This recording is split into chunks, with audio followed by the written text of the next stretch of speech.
We're slightly later than planned due to the previous meeting marginally overrunning. Welcome to the January full plan meeting. The first item on our agenda is to receive and accept any apologies for absence.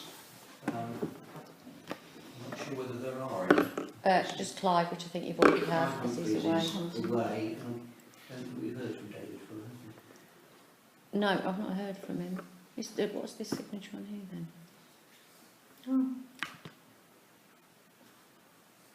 So do we accept the apologies of Mr. Humphreys is away? Presumably? yeah. The next item is representations from interested parties. Now, there is an interested party for an applicant who is here. Do you councillors think that it would be helpful to see Councillor Oakes' presentation on the application in relation to which Mark Bennett is going to speak before Mark speaks? Or do you want to take it in the normal order, have the representation, and in due course when we come to the item on the planning agenda? I think it'd be useful if we see it first. Yes, We I know what think we're so. talking about. I'm quite happy with that. Yeah, I'm quite happy with that. Is that practical? Suits me. Right, in that case, can we I think that's a good idea too, to be honest. see the relevant application, which I think is I can It's- there we are, that's the first item on the agenda. It is. Right. First of all, I've got to wish you all a happy new year. Thank you. And we are trying to be planning a good one for you as well. That's horrible, I know, but there we go. Okay, bundle at Sectional's Yard. Replacement dwelling and the erection of a new two-bedroom 5.1 storey dwelling is in the planning application specifically, but I've just added that just to try to clarify what that means. Basically, the bungalow gets flattened and two dwellings are going to be built, one rather larger than the other, within the site that exists there. Now, that's a site, it's the middle of the blue ones, and I'll come back to the issue about, well, not the issue, but those are planning applications that have been put in within the vicinity of this one, but the one we're interested in is the middle blue one. And there it is. That's it. So you can see the existing bungalow and where it sits within the town. Next thing I'll just do is just show you what we have. And I basically lifted photographs from the design and access statement issued by the applicant via their architect of what is there at the moment. And you can see it is what it is. You know, we're not really talking about a building with any significant architectural merit. Would be, I think, a rather polite way of putting it. So, this is where it gets. I've enjoyed this very much because I've lifted off the conservation area and grey listed buildings that we have. Well, these aren't all of them by any means, but we obviously, anything you see in green is in the conservation area. Anything that's not in green is outside. And you'll see that Sectional's Yard sits actually close to a bit of the Oundle that's not in the conservation area, and that's of no real consequence. But we've got some lovely Grade 1 listed buildings, and they are described as buildings of exceptional interest. I popped them up there. One's obviously the headmistress's now, I suppose, house, and also the Talbot Hotel. They're Grade 1 listed. We then come to Grade 2 star listed, and they are described as being particularly important and more than in special interest. One of them, the middle one, is Payne's Cottages, and the other one is just the Oak Buildings, if you like, to Cobthorne. Then you come to Grade 2 listed buildings, and these are described as special interests and warranting every effort being made to preserve them. Now, that's quite important because of the position of the development, which is very close to that area. Right. Now, the building that I've indicated here, next to where the proposed development is not shown as grade listed, but is inside the conservation area. But my caveat is this may not be up to date, and I'm merely putting up here the evidence that I've been able to glean from the East Northamptonshire website. So you're now getting a kind of feeling about what this development would mean to this part of the town. Okay, the site, the existing and proposed. Well, there's the total site. You can see that outlined in red, I hope. It's a bit small, but there we go. And there's going to be no change to the actual site itself. So there's, the boundaries will stay as they are. Here's the existing dwelling. In red is the bit that is shown on the Ordnance Survey map, and I've merely added the conservatory, which is not included, just to sort of show you what's there at the moment. We then move to what's proposed. As you can see, it's a fairly substantial alteration, which consists of a 2-storey, 1-storey and a 1.5-storey set of buildings within that area to the south of a Sectionals Yard. One of the things I'd say immediately is that when we're looking at these things, we often say, well, what about parking? And there would not appear, as far as I'm aware from this, that there's any real issue with that, in that I think the original spec indicated there were 4 parking spaces available, and following this there will be 5. So we're not looking at displacing vehicles. Now, late in, and I genuinely only seen this about a minute ago, as it were, the transport people say, it says, the shared driveway is a vehicle access for more than 5 dwellings and this should not be increased, as per some standing advice. The access is too narrow for a fire appliance to enter, and the driveway too long to use fire hoses. The access is much less than this and that for an access between walls, and the access is gravel, whereas hard standing is required ABC. Well, I think you have to take that as it's been said, but frankly, it's a bit daft, in my opinion. But I won't go any further than that.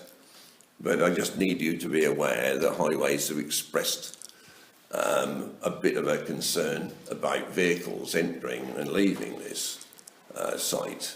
And I really think that's that. I think they're just doing a massive tick box exercise, but there you go. Next. The building will abut an old stone wall, which marks the delineation of the boundary of the conservation area. Now, clearly that is of significant interest to anybody who feels that anything that's put anywhere near these sort of things, which might cause a problem, they would take very seriously. So there has to be significant thought about the potential impact, both in the final completion of the works, but also during the actual construction process. Now, this is my, I'm going to put my hand up here and say, because there wasn't a specific indication as to where the development site might sit within that area, I've made an almighty guess at where the existing properties which may be affected by this development sit. I hope that it's reasonably accurate. But I am saying to you, please understand, it's a guess. It's not the scale, not to be relied upon, but it gives at least people who are looking at the plans an idea about what the impact might be on the neighbours. Is that fair? Yeah. Okay. That just indicates the position of a roof light, which is the subject of an issue that has apparently arisen. Okay. Proposed floor plans. Now, the first thing I've got to say to you is that look at the realigned compass direction. So what you've got to do is look at this upside down, sadly. But I'm not entirely sure that this is really a material matter regarding to this application, in that it's what it is as you see it. Construction materials will be in keeping with what's there at the moment. I suppose in summary I can only say that without various other bits and pieces, this will be a massive improvement on what is there at the moment. It will fit in.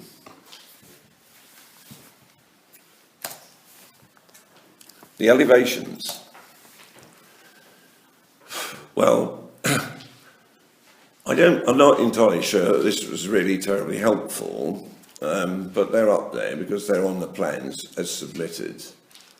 Fundamentally, the issue possibly arises to the extent that one of the buildings is 2-storey, but that actually still fits in with the vernacular that is within the Secretariat Yard as it is. So that of itself I don't think is necessarily an issue. But the fact that it is built the way it's intended to be might impinge upon bits of neighbouring property that may feel, or that occupants may feel, is something that they would not necessarily welcome. Okay, these are the expressed concerns and objections, which I've summarised as best I can. I've already shown you the roof lights, and there's the possible overlooking aspect. I'm not sure about that because, by and large, roof lights don't, really give the opportunity for overseeing other people's property, in that they are in the roof, and you tend not to look out of them unless you get on a ladder. There is the issue of loss of light elsewhere. There is a concern, as I mentioned, about the foundations of valuable historic buildings and walls, and there is an important wall that's there. And you could actually say also there is a building near this development that may not necessarily be grade listed, but is still within the conservation area and should be considered. That's just what would happen when it's all been done. The other concerns are to do with the actual amount of mess and stuff that comes with the construction of this building, or the demolition and construction of this building, and that's going to obviously take some time. Now, these are my words. I picked these up. That people would be concerned about the containment of noise, that's builders who love having radios on at enormous volume. And it's all about the discipline of a project where we've got people, in very close proximity here. And as has been observed by the highways people, there's limited access. So therefore, we will have machinery going in and out of there to actually carry out this job, and clearly that has an impact upon the residents who are going to have to put up with this. But it will only be for the time it takes for the project to be completed.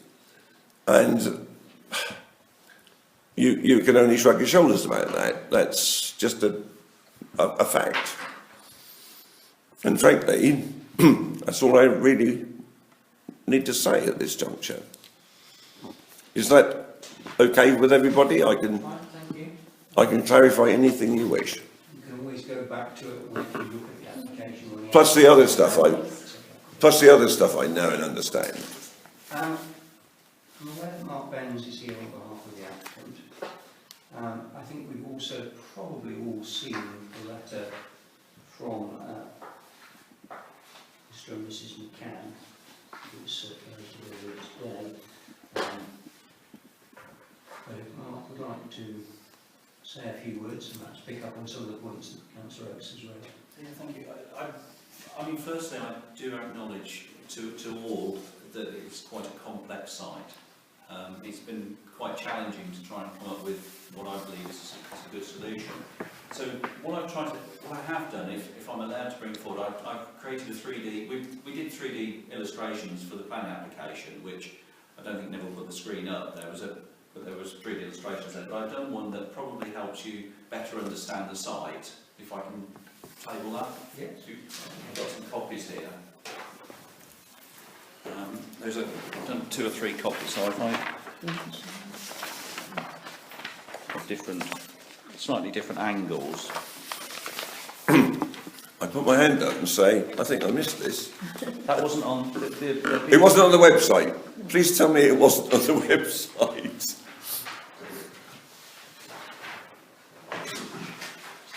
So I think that will.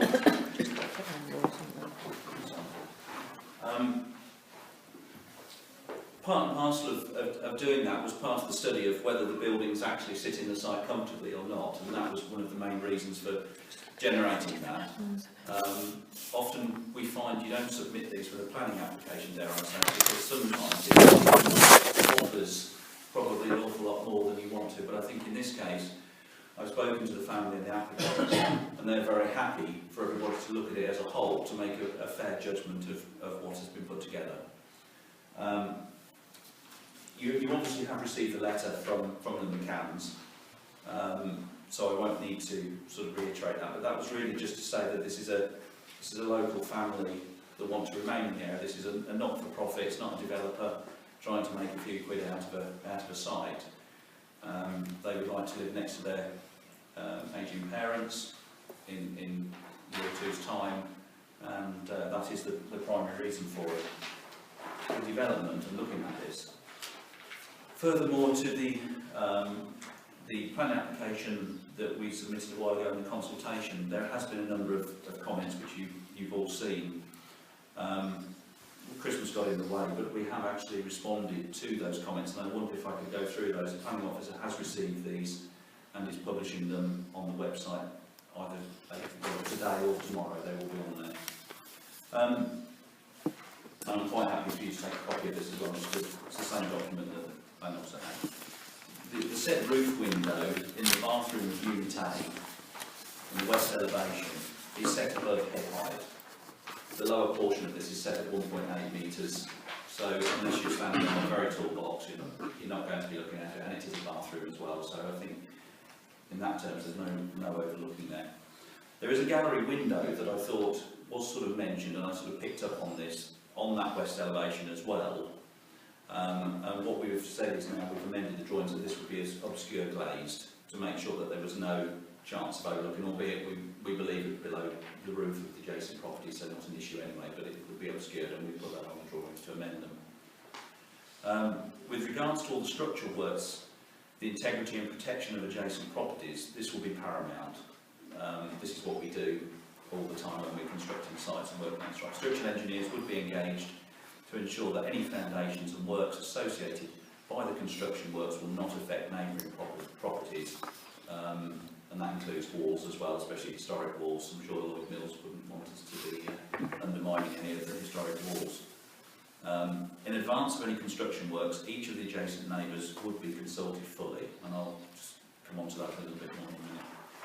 The distance from Unit A, which is the smaller of the two properties, the 2-bedroom, 1.5-storey property, to the west of the site, to the adjacent property, so it's the one with the purple roof window. The distance to the boundary there is 1 metre, and that's to allow access round and for anybody to get round there, and also to construct it. I mean, we have to construct this as well, one would hope, so we do need to go get scaffolding round and the like, and maintenance for it in the future. All boundary walls would be protected throughout any construction works following a fully detailed structural appraisal by a qualified structural engineer with regards to dust, noise, mud protection and plant, as in the machinery type of plant. We will be preparing a draft site management plan, which I've actually got with me, and we will issue for information. I have actually sent this now to the planning department, and they've got a draft of the plan which covers it in a lot more detail of all those concerns, because the applicants, as they've quite rightly put in their letter, we're all concerned about it in terms of how we manage it. You know, we're not. This is what happens in Oundle. It's a tight-knit community like that, and we have to work with neighbours. The property to the east is circa 4.5 metres away from the northeast corner of Unit B. So where the car parking, the 3 cars are shown car parking spaces, that's Unit B. The distance from the corner of that property to the property to the north of that is 4.5 metres. Have I got that more or less right? In truth, it should be very slightly lower than that, Okay. to the south. Okay, I did my best. I did my best. Whilst it looks better there, it is actually further south. Okay. And I have actually produced a drawing, and there is a drawing of that to try and aid people's, looking at that. And the reason for that is, along with the roof slope running away, and you can see that on the 3D drawing as well, is to try and not to hamper the light. Light, I don't think will be an issue. There will be at some times of the year there will be a little bit of shadowing, load shading. There's no question of that at certain parts of the year. But it's primarily there is it's set a good distance away. There is a roof slope that follows the line, the angle of the sun. So. And then for clarity as well, we've reissued a drawing which shows, what I said, the neighbouring properties, because we felt that was probably not as clear as a number of residents had actually asked for that. And I believe everybody's going to be consulted for another 14 days. The planning officer suggested on that, to give everybody a chance to have a look at that. And then finally, this is the draft construction management plan that we put together. This is something we were always asked to do post planning. So if you get a planning approval, this is what we're asked to do. Well, we've started this in advance in response to a number of the comments that have come forward, and we've met with a couple of the residents already, and we're just trying to really sort of talk it through and allay fears. I think I've probably said enough. Happy to take questions if anybody wants. Any questions for Mr. Lane? Maybe I've been listening, but what about this person who's complaining about their yard being overlooked? Where are they? Sorry. This lady... This lady still explaining. Yes. Perhaps this would be a good time, in the interests of balance, to invite you to speak as well. Well, it's just, we use our garden an awful lot in the summer. Can you show us exactly where it is on the Would you site? like to? The yard, if I'm getting this right, there is a boundary fence which runs, the property should be there, where that nick is there, and the yard runs through there, so there's a yard in that position there. If I go back, I might be able to get it on the satellite. Maybe, sorry, just hang on a minute. No, keep going. You can just about see it on the satellite pic. It's there. Right. It's quite small. That's why I had a problem actually in citing the building as well. Now the only thing I can add to it is just understand that that land would be illuminated from the south, and you're looking north on there. So, well, I shrug my shoulders about that as to what the additional effect would be, but we should probably draw a line there, because we'll actually go on to consider the application in a minute, because we have okay. taken things slightly out of order, so perhaps at this stage we ought to move on back to the agenda items, unless there's anything else you wish to add. None from me, thank you. In which case, can we just move back to the agenda and get rid of the other formal bits, which is, first of all, declarations of interest. As per usual, to receive any declarations of interest from members and officers under Section 50 of the Local Government Act of 2000, our standing orders 35 and 36. Firstly, if anybody has a disclosable pecuniary interest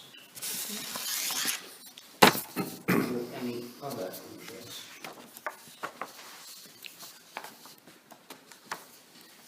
And the minutes for the meeting which was held on the 5th of December, these have been circulated. Present were myself, Councillor Sparks, Councillor Sue Oates, Councillor Humphreys, Councillor Neville Oates, Councillor Glenn and Councillor Chesser.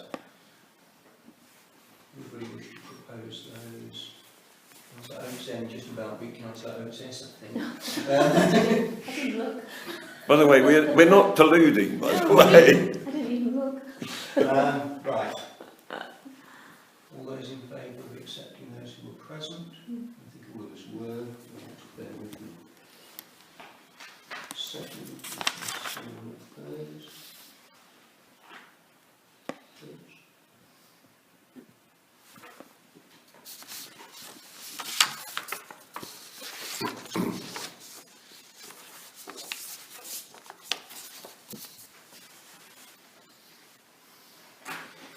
Right.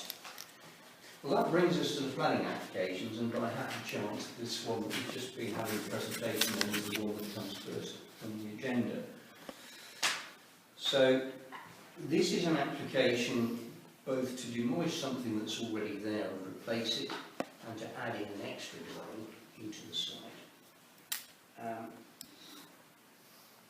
Just by way of observation, it seems to me,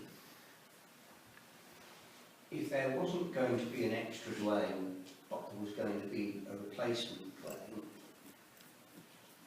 it is probable that sooner or later any applicant would succeed in putting in a planning application that would be acceptable, and the demolition would happen and the work would be carried out, and there would be an inevitable amount of disruption during the period of construction, managed as best it can be by the sort of plan that Mark Benz was talking to us about, and would doubtless be built in as part of the planning conditions, I suspect, given the constraints of the site. So to some extent, something is probably inevitable. But of course we have had notice of a specific objection. Indeed, rather like we had the letter from the applicant, we've also had a letter of objection from the brokers who live at 6 West Street News, and who make the point about the impact that the buildings will have, primarily on light onto their patio, but also perhaps to a limited extent into the property itself. And we've learnt of the concern, I can call it that, of Highways with regard to putting in an extra building. We know from the material we've had and from our local knowledge that this is an application application that certainly at this point in time appears to be driven by purely personal reasons. This is not, as has been explained, something that's being done for commercial gain. This isn't going to be a property that's then going to be instantly sold off on the open market. It's going to be held within the family.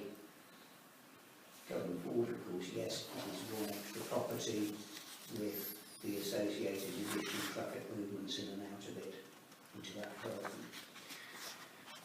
So, anybody got any observations they wish to make? Anybody frantically wish to object to it? Anybody really happy with it? Anybody wish to say anything, Councillor? Just to say that I think, as you've just said, that the fact that there's the two buildings being built, they'll complement each other. That's how they appear anyway on plans that we've seen. So I think it would, to me, it would be quite suitable for both of them to be built, as opposed to something going up later on.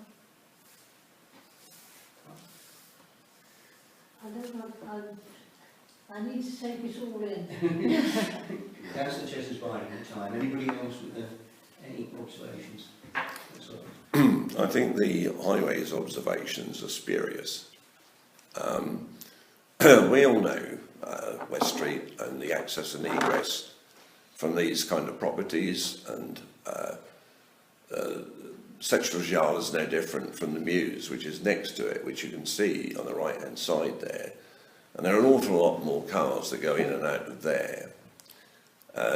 So the whole idea that this dwelling is going to cause some significant highways issue, to me, is just somebody not understanding the nature of how this town is and how it works, and how people get in and out of properties like Sectional's Yard.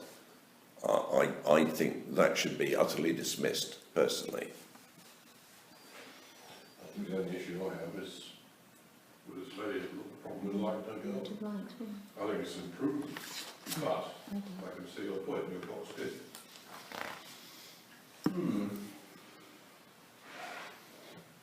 What's the start to you? Nothing. I'll give you a little bit more time for reflection. Look, I like to try and be helpful about this. I mean, the issue of what is, in inverted commas, called right of light is often misunderstood. Fundamentally, there isn't really a right of direct sunlight. In other words, where you can sunbathe. Light basically is there whenever the sun comes up. But I can see that the addition of a two-storey dwelling, where there's only been a single dwelling before, would be detrimental to the lady who sits over here. But I have to try to be, grit my teeth here and try to look at it in planning terms. And I cannot really see that there is any planning issue which could mean that objection would be taken terribly seriously. And I really say that with a heavy heart. Councillor Oakes is right, of course. Rights to light will probably relatively rarely feature as a matter that the planners themselves will take into consideration. There may be possible civil redress, which will lie through lawyers and courts and elsewhere. But in planning terms, I'm not sure that the right to light issue is going to be significant. Having said that, the overall impact on adjoining properties, whether this would amount to overdevelopment, is, I think, a relevant question. However, it seems to me the site does take what is proposed. And I tend to agree with Councillor Oakes, although probably we're more used to being concerned about the impact on traffic flows and where exactly site accesses are. funnily enough, I tend to share his view. I'm not particularly worried about this. I think it is a sense of comparatively limited extra bit of development. I think the impact in traffic terms would be negligible, and I'd be a bit surprised if that became a blocking issue. So although I can understand the objection, and it's not possible that I lived where the objector lived, and that will very well feel much the same way. In planning terms, whether it would be such that we could actually turn around and say we object because, and I think it's the because that becomes difficult. Just hearing what you say, can I ask, is there any provision in the actual plan for a garage, as it were, or are all the vehicles going to be parked outside? No, they're kept in the yard. They're They're all to be kept in the yard, yeah. So how many more people are going to be living on Well, this it's piece of land? Possibly, it's a two-bedroom dwelling. The additional dwelling, the bungalow is huge. It's a big bungalow. It Yeah. takes up a lot. So the dwelling to the left there, as you look at the drawing, is a two-bedroom dwelling. Yeah. So the council themselves, East Northampton, dictate that you have 1.5 to 2 vehicles for that dwelling. So I would suggest that is the additional usage. That's, yeah. So it's that's like a what I'm flat. thinking. It's a two-bedroom So it's flat. not a lot more traffic in reality. I think you'll One find, vehicle or the two, access right. is self-governing, which is what you're all trying to say. It's, you can't go fast down there, you know. No, you can't be dangerous down there. I'm getting a feel that there is probably no objection, but can I say that, or does anybody wish to add any kind of rider to it? Or? I think it would be appropriate to just say that we acknowledge the concern of a neighbour about the effect upon the building, maybe cutting off a bit of daylight. Now, I don't know how I haven't really thought how hugely, because I want to be here and hear what people say, how you might word that. But it's appropriate to make the point, for me, because if you look at the planning application, it doesn't, as it is at the moment, it doesn't really show what I tried to show is what the potential impact might be, is the way I put it. Which is why There seems to be a wording that says something along the lines of no objection whilst acknowledging the possible impact on the amount of light able to enter an adjoining grade, or some such comment. It just highlights it, and then if the planning department become more exercised about it, then that's up to them. But we've flagged it up without actually saying that it's a deal breaker from our point of view.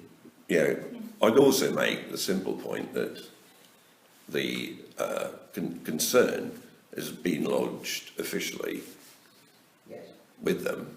So we're not doing this, we're kind of sort of highlighting it, Yes. but we haven't actually gone in and said, We highlight it We- without actually saying that without- for us it's a deal breaker. because it's in the public domain as an issue that's been flagged, and it's part of the set of papers that go with the bundle, that go with the planning application. I don't hear anybody with great worries about what I've suggested. Okay, so it's no objection. We will record the fact that we are conscious of the fact that there's been this objection on the issue of light. Really, in a sense, to indicate the fact that we ourselves have acknowledged the existence of that as part of our response, but it hasn't caused us to object. Which would take us on, in that case, because there are relatively few applications this evening, onto the next one, which is relatively close, which is a proposed single-storey rear and side extension. It's something very interesting now. If you'd like to get home to your loved ones, I suggest that you take the opportunity. And thank you for coming. Thank you. Bye. Thank you. Bye-bye. Bye-bye. Do you need any leaving? Just as evidence that I have sent Yeah. it through to the planning officer, that's all. I guess a copy of that site management thing might be quite an interesting thing to read. It is draft, so, and that's a copy of the notes to the officer. Thanks very much. Yeah, Thank you very much.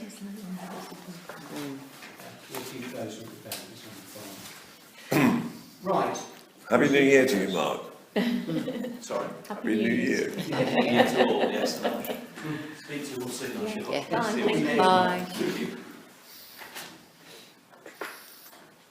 Okay. Chairman, are you ready for me to Yeah. crack on? Okay. 1 Tilly Hill Close. I don't know if all you know where it is, but it's just round the corner from where we live.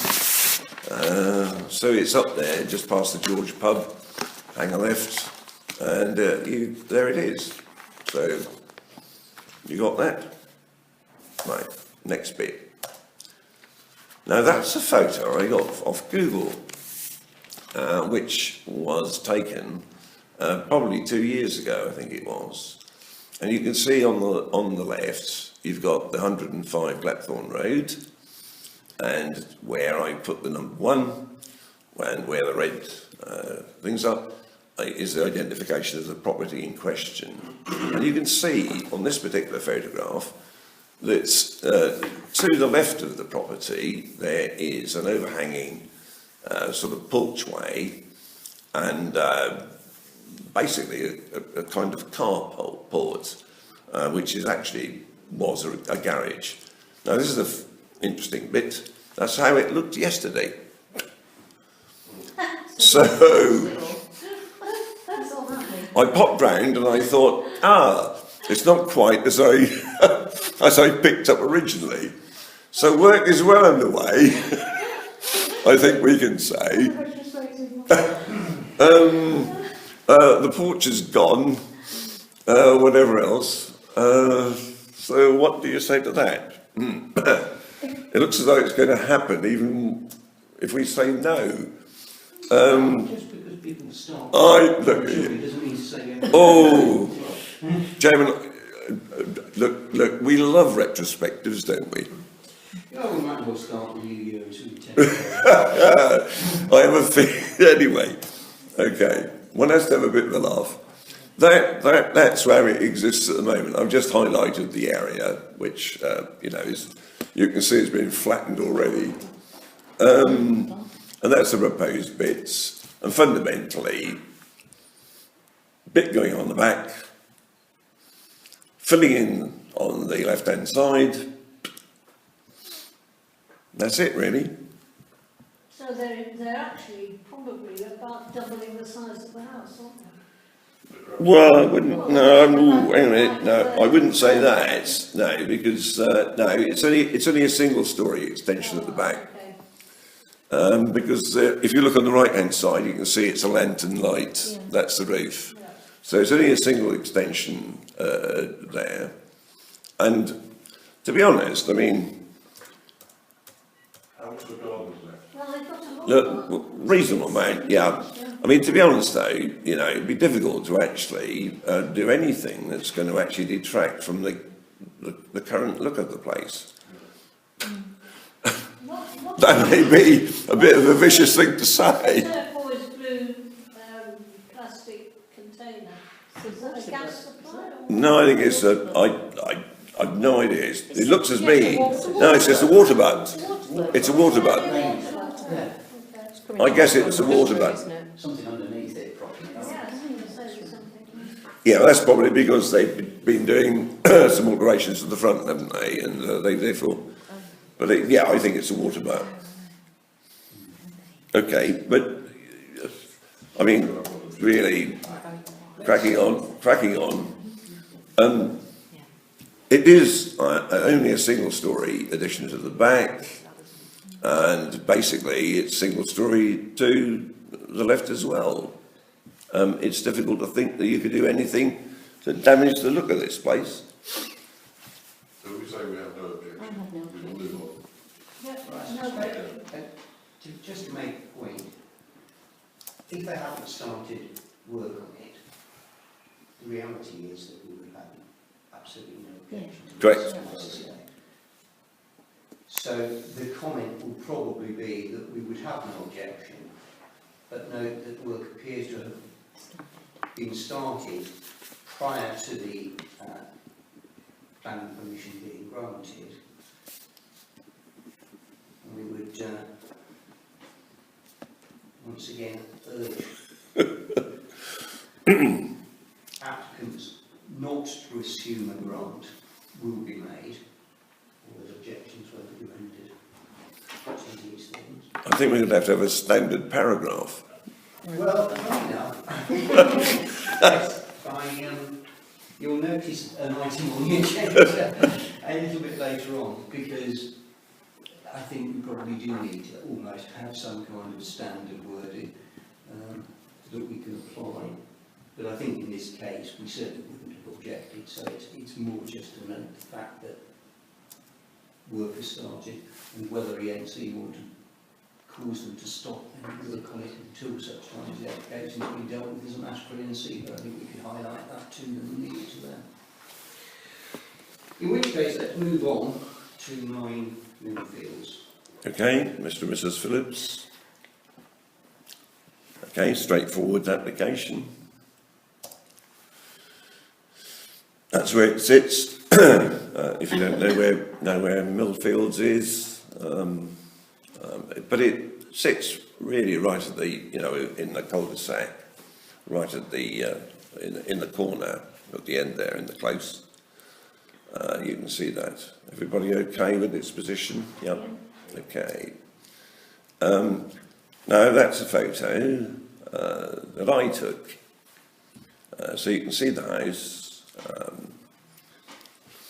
The bit I didn't get was to show you the actual garage bit. Now, you can see that sort of looks like a little white door to the right of the front door, and that's actually is the garage.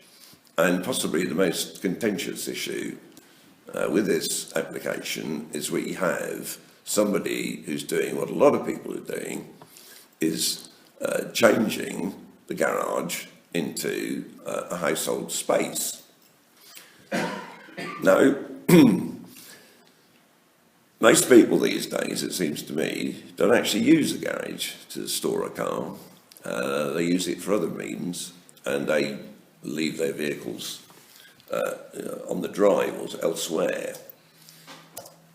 But here we go, that's existing, and that's what's proposed. And basically, I'm highlighting the changes.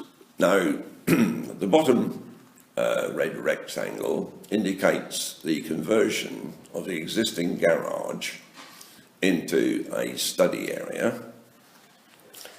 The 2 red rectangles to the top indicate an extension to the back of the dwelling. Okay? Well, that's it. I mean, there's not much more to say. From my point of view, is that if we are convinced that there's no vehicular parking issue, I personally would have no objection. And that's the $64,000 question, as to whether or not it would displace traffic or cars onto the roadway. Well, there wouldn't be any traffic because it's right at the end of a close. That's why I changed the word traffic to. But yes, it's a question of whether or not the loss of garage space in this particular property in that location There's still room in front of the garage for a car. Having walked down there, there's still room. And also, they could make use of the garden to the left of the garage, as you see it, to put the car there. I mean, currently it's, you can see, whoops, go back. You can see it's lawned at the moment. Potentially, that's an area where they could put a car. That would be, look, I'll say bluntly, that would be my only concern. That's very just wondered how much room was left at the back. You said there's a plot. Because there's going to be an extension? Well, can't answer that exactly, but it looks to me fairly substantial.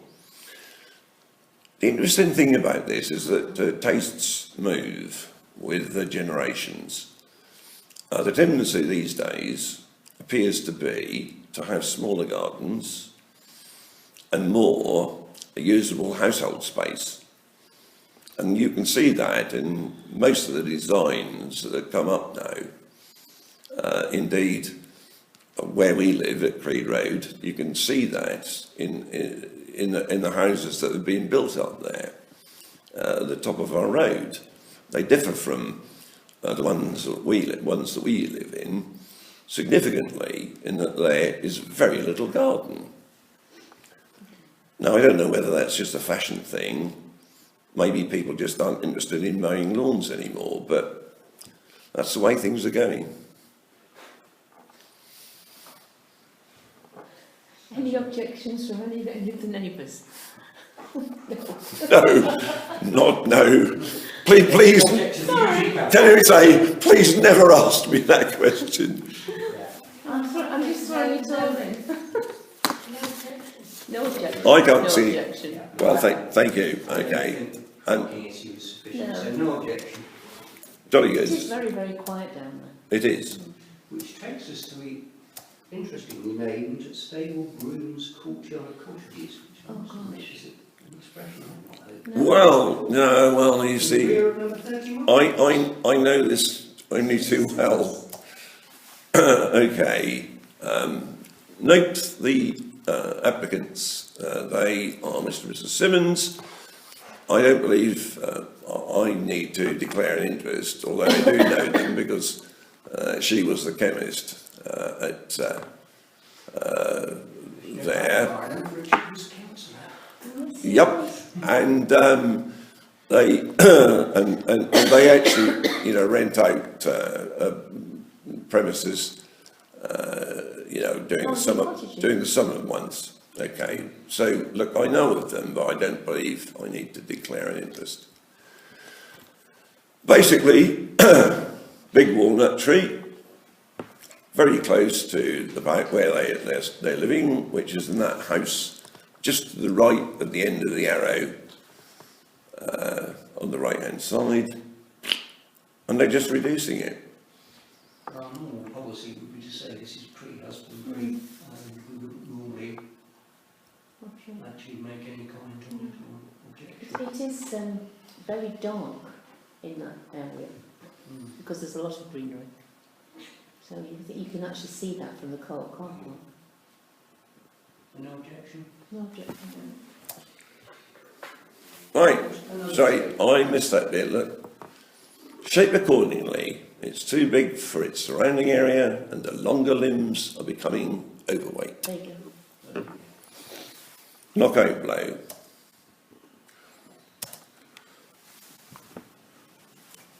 Now we're back to Old School Avenue. Now we looked at this before, where they wanted to fell trees and things. That was refused just recently. The one where they wanted to take that one out, that came in as refused. I can't hear. Well, yep, sorry. The one where we objected because they wanted to take the tree out, Yeah. that came through when I got back today and it's been refused. Today, Yes, well, it wasn't on the website, because I checked that this afternoon. it was probably just before I left that it came out. Yeah. Crikey. Right, okay, well, that seems to indicate that I'm going to have to look up stuff on the internet about half an hour before I get Well, no, here. not the decision, it doesn't matter. Oh, right, okay. It's a decision. But the point is, we've looked at this before. If I recall correctly, the reason that we were concerned is that the people who developed this were wholly aware of what trees were there and therefore should have planned accordingly. Now what we've now got is people who live now who want to hack down trees in their vicinity. The only issue I've really got with this one is the italics I put in, at the suggestion of the tree officer. So we're a bit, if you'll excuse the expression, up a gum tree here. Well, is there evidence of that, or was that?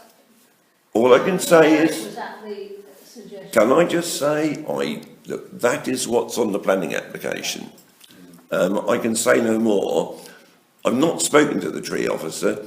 That's always been a bit difficult since the lovely lady left, who I could always get in touch with and was helpful. I think we've got a roaming one now. Presumably the response is going to be along the lines of, if the tree officer confirms that the proposed works are necessary, then we have no objection. Let's leave it at Well, that. I think it must be confirmed, and it Yeah, must be the in other tree words, officer. if the confirmation is there, we have no objection. Corollary being that in the absence of that, we do object.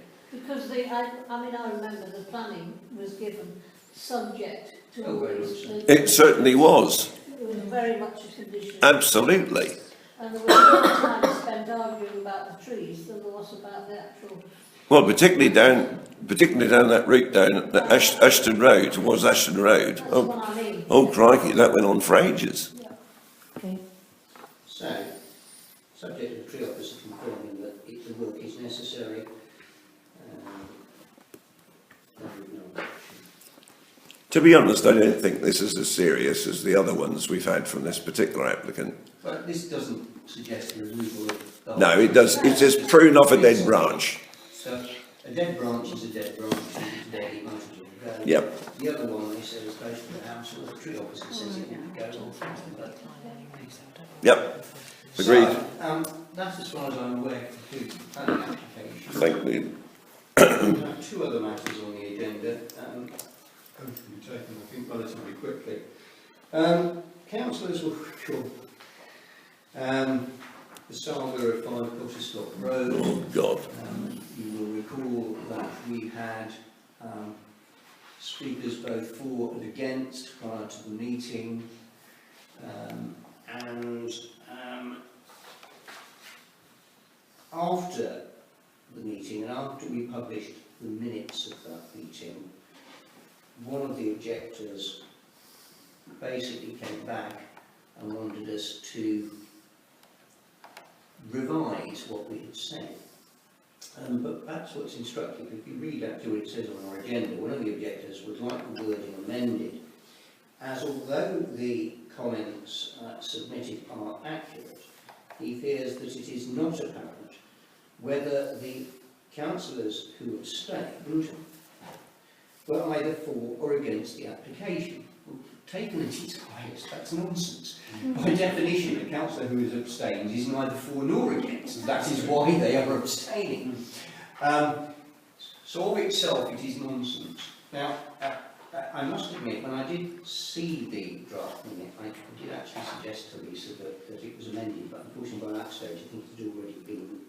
I'd already sent it to Ian C, but I did it on the minutes. Because we did actually make reference in it, if I can only find it now, somewhere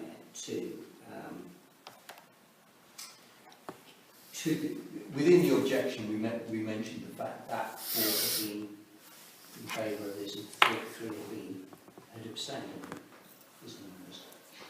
and I just made the point that it seemed to me that if a decision was made and the decision was made in a particular direction, that's all we should have said. In fact, there's a bit of a hostage to fortune to print a bit about the abstentions.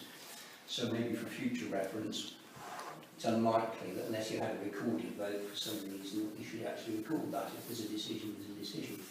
But I wouldn't be minded to go back to ENC and start trying to add to the comment we made. At the end of the day, we made a comment. We're sticking by that comment. That was the decision we made. And I don't see why we should alter anything. We shouldn't. No, I don't think so. Absolutely shouldn't. No, I think you're being too nice about it, to be honest. My opinion is that we shouldn't change our stance in any way, shape or fashion. Okay. It would be a very dangerous precedent. It would say Absolutely. enormously dangerous precedent, so I'm very pleased that everybody seems to agree that we don't make any further submission to the ANC, we stand by what we put, which was, as the person concerned acknowledged, a true reflection of what took place, even if we didn't have to go slightly more detail. maybe No, we no, should. end of. So, let's move on, and I suggested that we put an item on about retrospective planning applications. A number of reasons. A, we always get a certain number every year, and every time we start making some form of comment, deploring the retrospective nature of the application, whether at the end we'll approve the application or reject it. But it might be helpful if we did devise some form of standard wording, and I had intended to come here with something written out, but unfortunately time got better and I haven't managed to do it yet. But if councils think that it might be worth doing, we could come up with something. I'm conscious of the fact that if ENC take up our invitation, we may have a representative from ENC Planning at our next meeting. And we could then bounce this off them. The other thing that has always struck me about scenarios like this, and of course it then went and happened this evening, we get an application and it appears that the applicant has actually already assumed the grant and has actually started undertaking the works that he's seeking permission for. Perhaps we should always, under such circumstances, immediately report to the ENC Planning that work appears to have started without planning permission, and ask them to cause the work to stop until such time as the planning application has been determined. Maybe that should be a standard thing.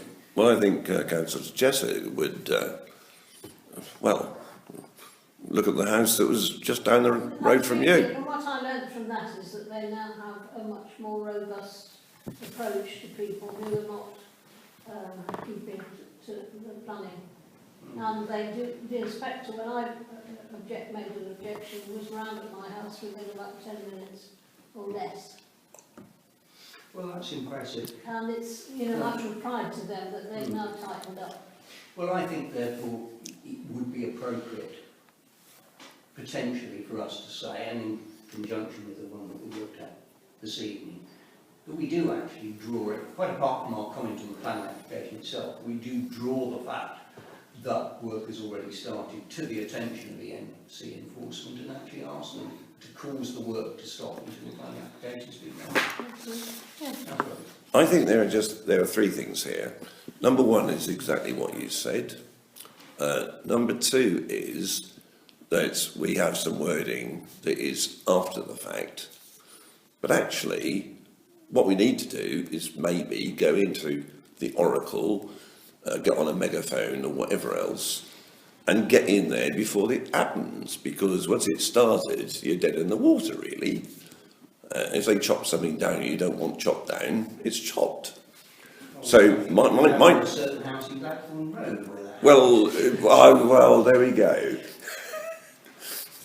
Well, you know where I'm coming from. Yeah. So fundamentally, though, I think, you know, you've got a three-pronged approach, really. But one of them, and probably the most important one, is just to tell people and say, look here, if you want to do something, you should ring up your very helpful ENC officer and find out whether you actually need permission to do it. And if you do, you must get the permission before you start. Right, that's... I would be quite happy to write a very short piece for the next Oracle. I To think, that I effect. think you should. If you don't mind doing that. A worthwhile thing to do. Sorry. I think you, if you don't mind doing that, I think that would I'd be be really happy good. to do that. The other thing is simply this. As far as I am aware, the fee for making a planning application is exactly the same whether the application is put in properly or it's put in retrospective.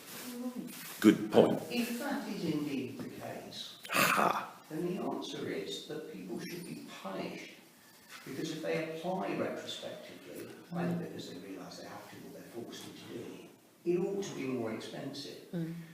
I'd like to raise that with the NC at the next, Yes. when they come, because if they say that makes a degree of sense and that there's no reason why we can't ask for it. Maybe at the next NALC AGM, I know it's going to be a long way off because it's usually about October, maybe we could flag that one up. The last time we attempted to flag something up, you may recall, was about sort of the timing of planning applications, and that one went down like a level in for all sorts of reasons.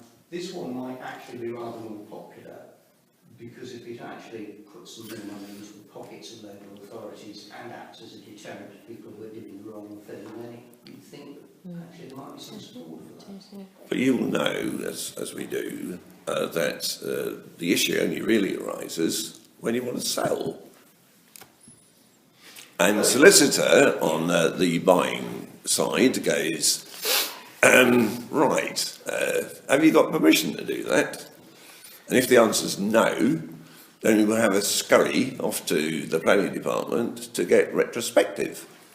And maybe that should be part of the article to say, don't you realise that, you know, you might be jeopardising your ability to sell the property in the future if you don't have the requisite planning permissions in place. Yes, yes, I could easily incorporate that. We're doing two hats at once. Okay, so I think we're in favour of the idea of coming up with a form of wording, which I will do for next time. If we do get somebody from planning here, we'll have a chat to them about these various things, including the possibility of a motion to NALC conference about introducing I like it. extra fees I like it. for any planning application that has to be dealt with on a retrospective basis. Fine. We seem to all be in unanimity about that, which brings us at 9:15 to any other business. I'll just keep it around the room. Councillor Owen. Councillor Owen. Start once again. And I don't think I had anything. Is there anything else we missed talking about? No. No. In which case, at 9:15, thereabouts.